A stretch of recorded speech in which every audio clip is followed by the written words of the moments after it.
आपातकाल की घोषणा ने देश की राजनीति में दूरगामी बदलाव की शुरुआत की और लोकतंत्र के मूल्यों की अहमियत भी दिखाई।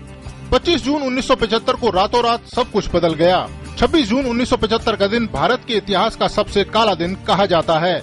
लोकतांत्रिक भारत का काला अध्याय 21 मार्च 1977 को खत्म हुआ।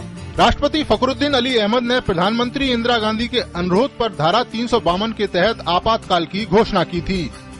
आजाद भारत के दौर का ये सबसे विवादास्पद दौर माना जाता है।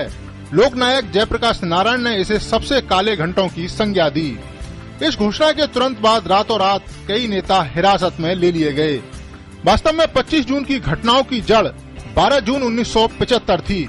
उस दिन सुबह सुबह ये खबर आई कि अदालत ने फैसला सुनाया है कि इंदिरा गांधी ने 1971 में रायबरेली चुनाव जीतने के लिए सरकारी मशीनरी का गलत इस्तेमाल किया था और इस कारण न्यायालय ने उनका चुनाव रद्द कर दिया और उन्हें 6 साल के लिए चुनाव लड़ने के लिए अयोग्य भी घोषित कर दिया।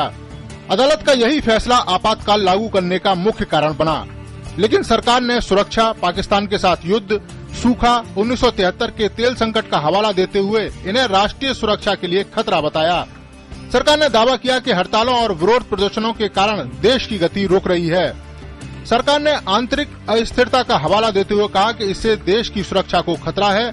वहीं आज भी लोगों को याद है कि इस दौरान जबरन नसबंदी की गई, राजनीतिक गिरफ्तारियां हुई और बड़े पैमाने पर झुग्गी झोंपड़ियों का सफाया किया गया। जयप्रकाश नारायण, चंद्रशेखर, मोरारजी देसाई, अटल बिहारी वाजपेयी, लाल कृष्ण आडवाणी जैसे धुरंधर नेताओं को बिना किसी कारण जेल में डाल दिया गया। लाल कृष्ण आडवाणी ने इसे नाजी शासन का एक रूप बताया और इंदिरा गांधी के कदम की तुलना हिटलर से की। आपातकाल से पहले देश एक बदलाव के दौर से गुजर रहा था। 5 जून 1975 को बिहार में अपने प्रसिद्ध भाषण में जयप्रकाश ने कहा कि भ्रष्टाचार मिटाना, बेरोजगारी दूर करना, शिक्षा में क्रांति लाना ऐसी चीजें हैं जो आज की व्यवस्था से पूरी नहीं हो सकती। उन्होंने कहा यह तभी संभव है जब संपूर्ण व्यवस्था बदल दी जाए। पहली बार जेपी ने संपूर्ण क्रांति के शब्द का इस्तेमाल किया। बिहार में लगी चिंगारी कब पूरे भारत में फैल गई पता ही नहीं चला।